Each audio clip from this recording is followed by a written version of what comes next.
જણો એક શેઠ સાધુની પાસે જાય.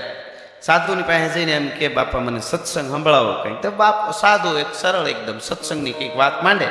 ઘડીક વાર સત્સંગની વાત કરે અને 5-7 મિનિટ થાય ને એટલે ઓલો શેઠ ઊભો થઈ જાય. ફોનમાં વાત કરતા કરતો આગો વયો જાય. એટલે સાધુને એમ થાય કે આવી સરસ વાત કરું છું ને આ વયો કાં જાય. બીજે દિવસે પાછો આવે, સત્સંગ સંભળાવો. સાધુ સત્સંગ કરે અને ઊભો થઈ 5-7 મિનિટ સાંભળીને આગો વયો જાય. એટલે સાધુ છે ને તરત ઉલાળો ન મારે, એટલે ધીરે ધીરે કહે. એટલે 2-5 દી કાંઈ સહન કર્યું, પછી કીધું કે તમે આવીને કયો સત્સંગ સંભળાવો, આવી સરસ હું વાત કરું.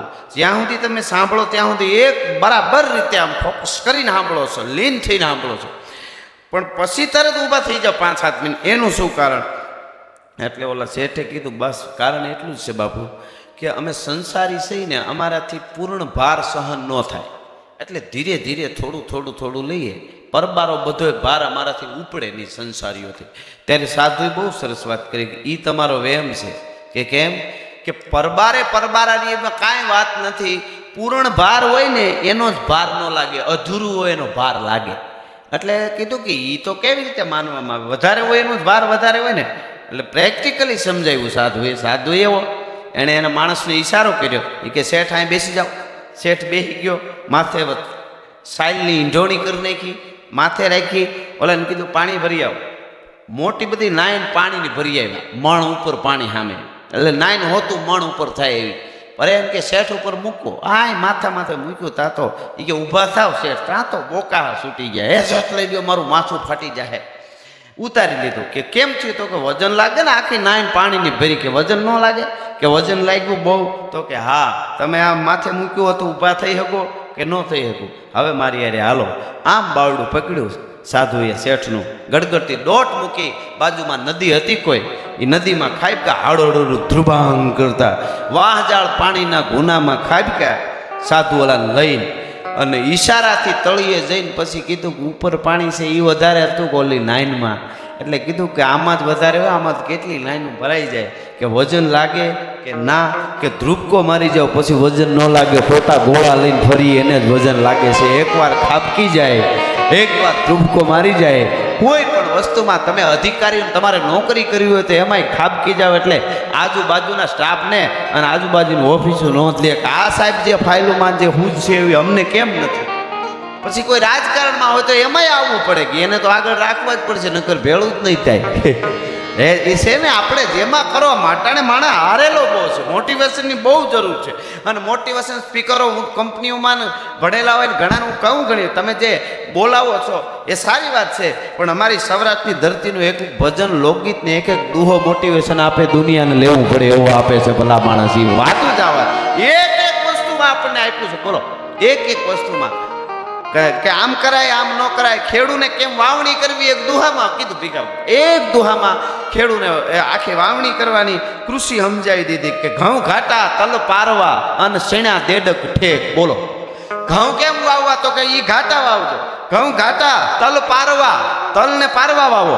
ચણા દેડક ઠેક, ચણા કેટલા દૂર કે નાનો દેડકો ઠેક મારે ને એટલે અંતરે ચણા વાવો.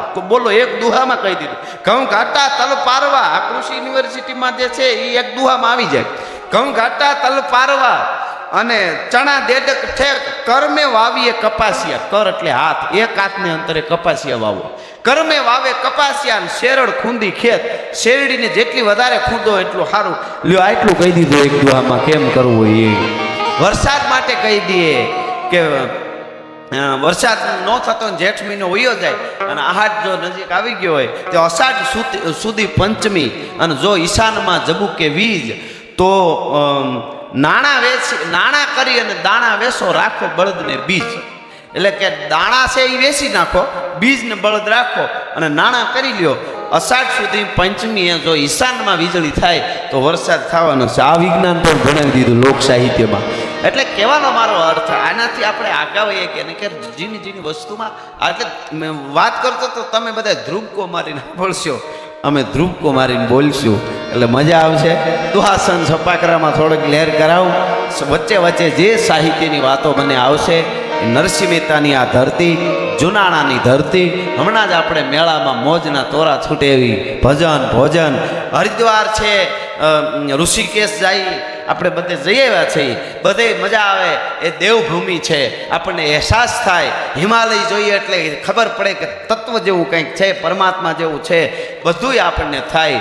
પણ હરિહર મારો બાપ જમતા જાવ, એ તો જુનાણાની ધરતીમાં ગરવા ગિરનારમાં જ થઈ શકે, બીજે ક્યાંય ન થઈ શકે. ત્યાં હરિદ્વાર અમે જોયા સાધુડાની લાઈન ઊભી હોય, અને એક કોઈ આવે ને ગાડીમાંથી તો એને એમ કે 2 સાધુ તમે જમાડી દો ને 2 સાધુ જમાડી દો ને હોટલમાં, બાકી આવા રહોડા ન હોય. આ જે જુનાણ અને હિમાલયનો દાદો કહેવાય છે ગિરનારને, હિમાલયનો દાદો. એ ગિરનારવાસી હું અને તમે છીએ.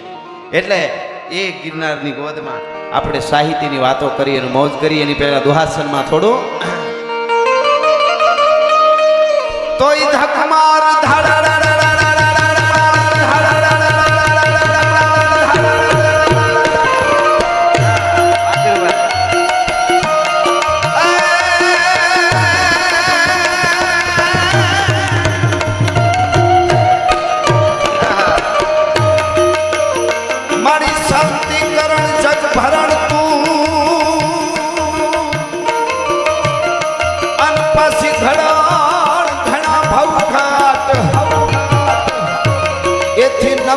તને નારાયણી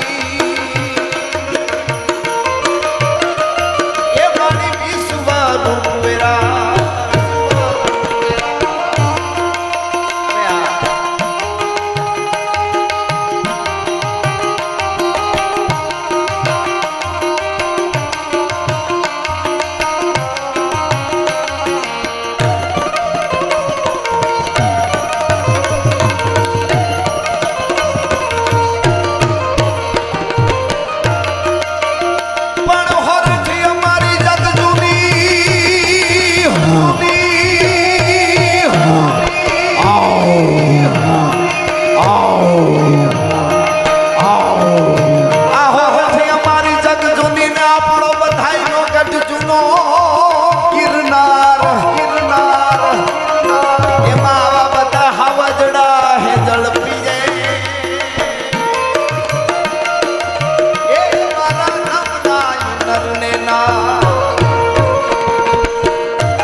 અહીંયા પધારેલા બધા જ મહેમાનોનું આમ તો સ્વાગત છે, પણ અહીંયા મુખ્ય મહેમાન શ્રી મેયર શ્રી ગીતાબેન એમ પરમાર એમનું પણ અહીંયાથી અમે સ્વાગત કરીએ છીએ.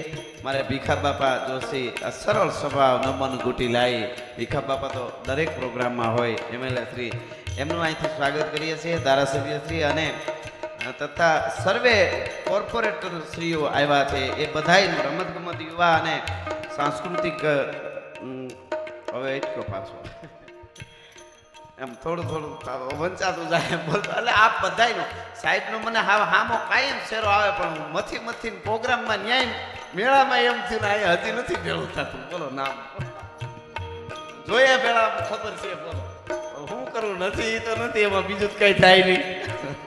એટલે બધાયનું અમે હૃદયથી અહીંથી સ્વાગત કરીએ છીએ. સંજયભાઈ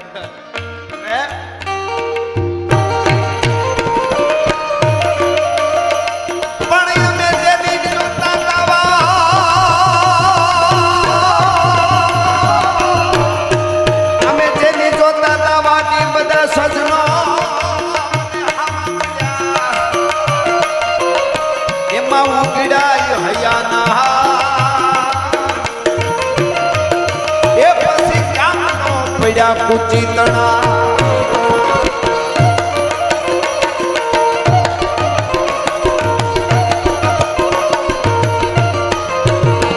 અને આજનો આનંદ કેવો છે ઉનાળાની ધરતીમાં.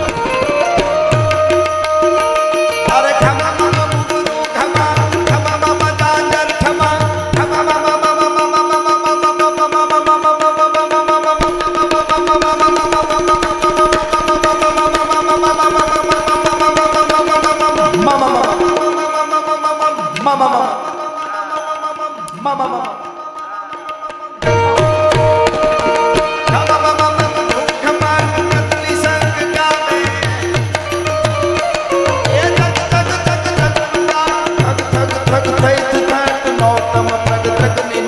લલિત